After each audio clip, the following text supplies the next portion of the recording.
Olá pessoal, eu sou a Mariane e o tema da aula de hoje é eletroquímica.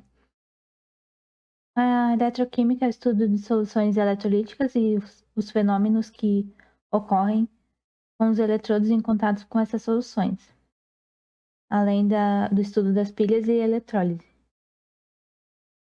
A gente vai começar vendo um experimento do zinco com uma solução de sulfato de cobre e do cobre uma solução de sulfato de zinco.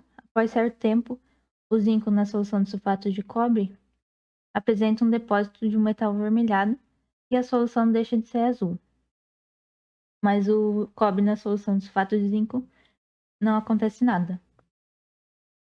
E isso acontece porque o cobre que estava na solução, ele recebe os elétrons do zinco metálico, promovendo a oxidação dele e reduzindo para cobre metálico, que é o metal avermelhado na placa de zinco. E a solução deixa de ser azul porque o que dava a coloração azul era o cobre 2+, e passou para cobre 0. E o cobre ter reduzido e o zinco oxidado significa que o cobre tem uma maior capacidade de atrair elétrons, o que é definido como potencial de redução, a capacidade de um íon de atrair elétrons. A definição de eletrodo é um metal mergulhado na solução com os cátions desse metal. Como exemplo, tem um eletrodo de zinco, com um pedaço de zinco metálico mergulhado na solução com zinco 2+, e de cobre com uma solução de cobre 2+. E as condições para que haja condução de corrente elétrica é ter diferença de potencial entre dois eletrodos e um meio condutor que liga esses dois eletrodos. Como há uma diferença de potencial entre o cobre e o zinco, como a gente viu anteriormente, pelo cobre ser mais capaz de atrair os elétrons que o zinco, se a gente conectar os dois eletrodos por um fio metálico, vai ter a condição de corrente elétrica entre esses dois eletrodos. Outra experiência é a da pilha de Daniel, onde foi conectado o eletrodo de zinco e de cobre por um fio condutor, com uma lâmpada entre esse fio condutor, e após certo tempo foi observado que essa lâmpada acendeu, além de ter a corrosão do zinco e o depósito de cobre. Também é utilizada uma ponte salina nesse circuito, que é um tubinho com um gel contendo uma solução salina aquosa concentrada, geralmente de KCl, que é um sal inerte, não reage. E ela serve para unir esses compartimentos, completando o circuito elétrico, mas também mantém um equilíbrio elétrico entre as soluções. Porque como o zinco está sofrendo a corrosão aqui, ele está liberando o zinco 2+ para a solução. E aqui, como o cobre da solução está indo para o metal, a solução está ficando com excesso de SO4 2-, ou seja, um excesso de carga negativa. Então, o K+, o potássio, daqui vem para essa solução para balancear a carga, e o Cl-, o cloro, vem para essa para balancear a carga positiva. E na ponte salina, quem conduz a corrente são os íons do KCl, enquanto quem conduz a corrente no fio são os elétrons que saem de um eletrodo para o outro. E no lugar dessa ponte salina poderia ser utilizado um único compartimento com uma membrana separando os dois eletrodos. Porém, nesse caso haveria a migração dos íons zinco 2+ para o cobre metálico e do sulfato para o zinco. Então teria a migração de cátions para o cátodo, que é onde está atraindo os elétrons, que nesse caso é o cobre metálico, e de ânions para o ânodo, que é o eletrodo que está perdendo os elétrons, que nesse caso é o de zinco. E a explicação para a lâmpada acender é que o zinco está sofrendo a oxidação, perdendo os elétrons que passam pelo fio condutor, fazendo a lâmpada acender, por ser uma corrente elétrica passando por ela, e vão para o cobre, onde o cobre 2+ da solução recebe esses elétrons e reduz a cobre metálico.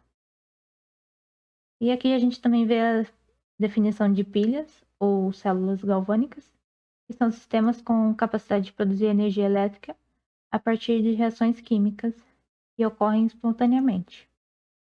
E a reação global das pilhas podem ser representada somando a semi-reação que ocorre em cada eletrodo, no eletrodo de zinco, que é a oxidação, e no eletrodo de cobre, que é a redução do cobre, sempre igualando o número de elétrons para poder cortar e ter a reação global com o que estava na lâmina passando para a solução e o que estava na solução passando para a lâmina metálica. A gente também vê a nomenclatura dos eletrodos, onde o eletrodo de menor potencial de redução é quem vai ceder os elétrons, e por estar cedendo os elétrons, é de onde a carga negativa está saindo. Então, ele é o polo negativo, e negativo remete a ânions, por isso ele vai ser chamado de ânodo, e é onde ocorre a oxidação por estar cedendo os elétrons. Perdendo o elétron, oxidou. E o eletrodo da direita vai ser o de maior potencial de redução, que é o eletrodo que recebe os elétrons. E por estar atraindo os elétrons para ele, ele tem um polo, é como se ele tivesse uma carga positiva, ou seja, ele vai ser o polo positivo, e positivo remete a cátions, por isso ele vai ser chamado de cátodo. E por estar recebendo os elétrons, é onde ocorre a redução. O esquema, que é o desenho, é representado com o eletrodo de polo negativo, ou seja, o ânodo, na esquerda, e o de polo positivo na direita, para que a corrente passe da esquerda para a direita. E a representação sempre vai seguir a ordem do esquema, que é o desenho. Com o metal que está sofrendo a oxidação, com uma barra separando as interfaces sólido e líquido. Depois o íon que está sendo formado, passando pela ponte salina, que é representada por 2 barras. O íon metálico que está sofrendo a redução. A interface entre o líquido e o sólido. E o metal que está sendo formado.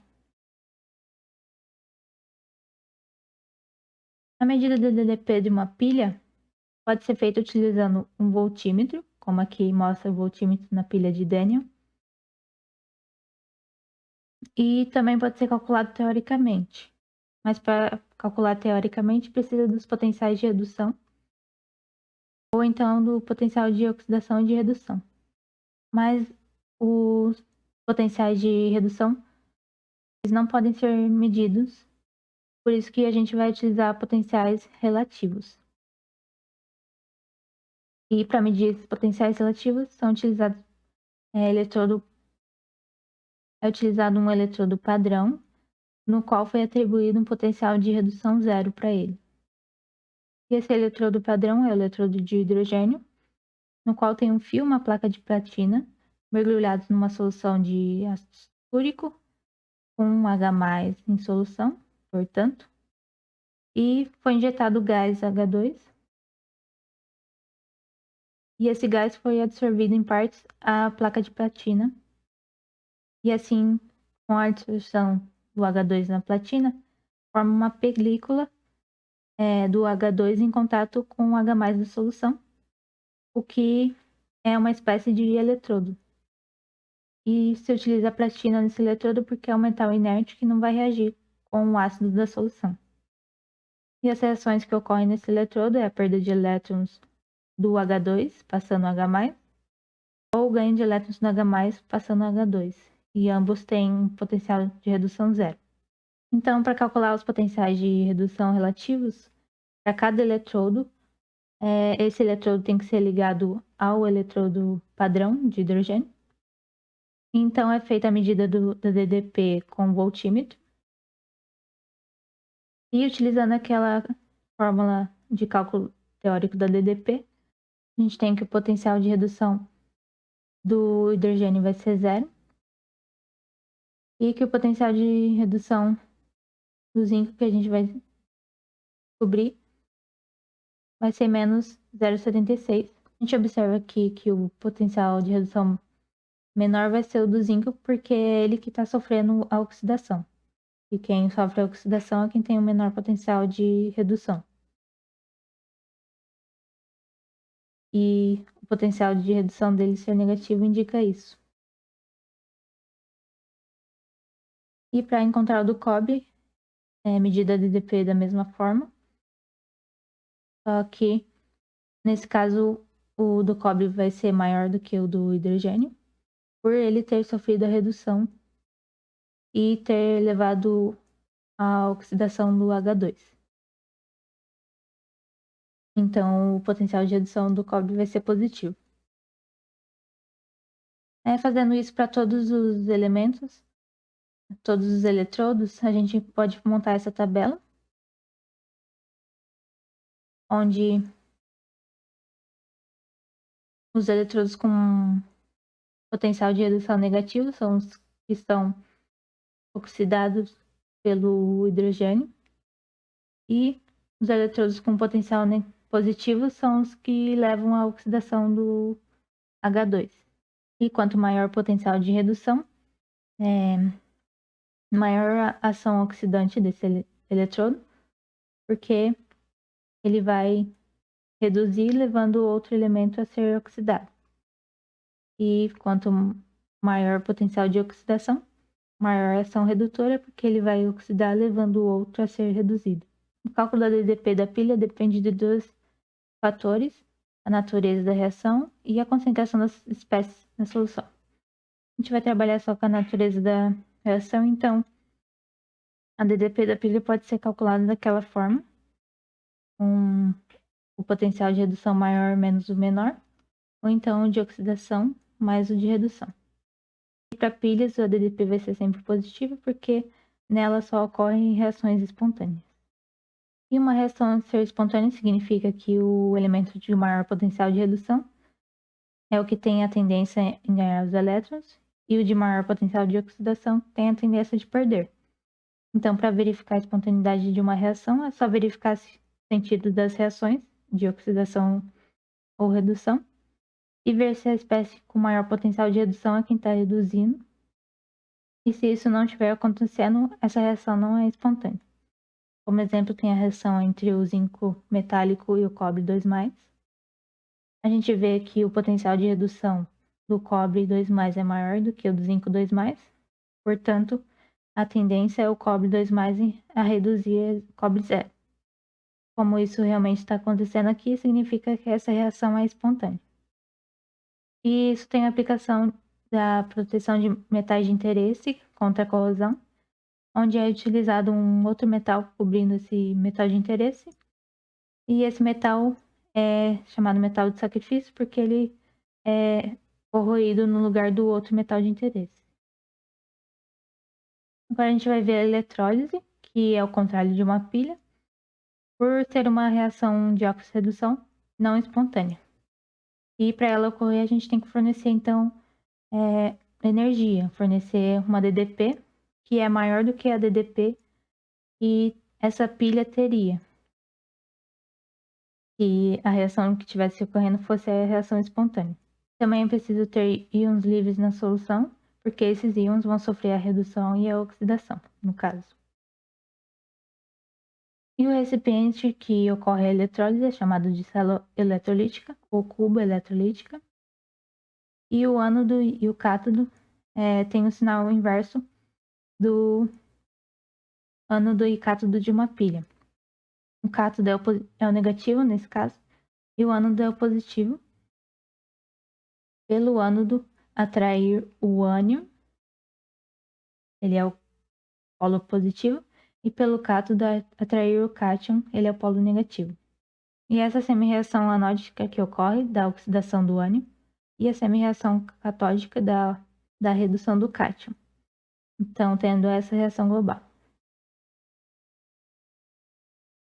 Outro tipo de eletrólise é a eletrólise ígnea, que é a eletrólise de sólido, e só é possível se ele tiver fundido para ter esses íons livres na solução.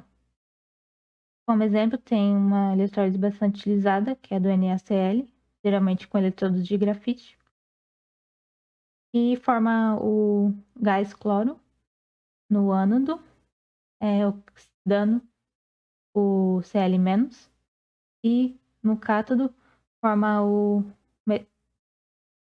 sódio metálico com a redução do Na+. E, como na pilha, aqui também tem que ter o número de elétrons liberados no ânodo igual ao número de elétrons absorvidos no cátodo, porque os elétrons liberados vão ser utilizados para reduzir o elemento no cátodo. E quando a eletrólise é feita em solução aquosa, a gente tem que considerar também a presença dos íons do eletrólito e da ionização da água, que é o H+ e o H-. E quais dos ânions vão ser oxidados primeiro ou quais dos cátions vão ser reduzidos primeiro, vai depender do potencial de redução e da eletronegatividade dele. O com maior potencial de redução vai reduzir primeiro e o com menor potencial de redução vai oxidar primeiro. E da eletronegatividade, porque o ânion com menor eletronegatividade vai ter uma maior tendência em perder os seus elétrons do que o ânion com uma maior eletronegatividade. E apenas um tipo de cátion ou de ânion vai ser atraído por vez para ser reduzido ou oxidado, até que não tenha mais desse cátion ou ânion. Aí o outro cátion ou ânion vai poder ser reduzido ou oxidado. E quando acaba o primeiro tipo de cátion e ânion, a gente fala que ocorreu a descarga deles. E por último tem a estequiometria da eletrólise, onde a gente vai olhar para a carga que cada elétron transporta. Cada elétron tem uma carga de 1,6 vezes 10 a menos 19 coulombs. E para 1 mol de elétrons, que é o número de Avogadro, vezes 10 a 23, vai transportar uma carga X. Fazendo uma regrinha de 3, 1 mol de elétrons vai transportar 96.500 coulombs. E essa carga transportada por 1 mol de elétrons, atravessando um circuito, é chamada de 1 Faraday. E a carga que atravessa o circuito também pode ser calculada multiplicando a corrente pelo tempo que ela é aplicada no circuito. Então, pela aula de hoje é isso. Se tiverem dúvidas, podem ser retiradas na monitoria ou como acharem melhor. E obrigada pela atenção.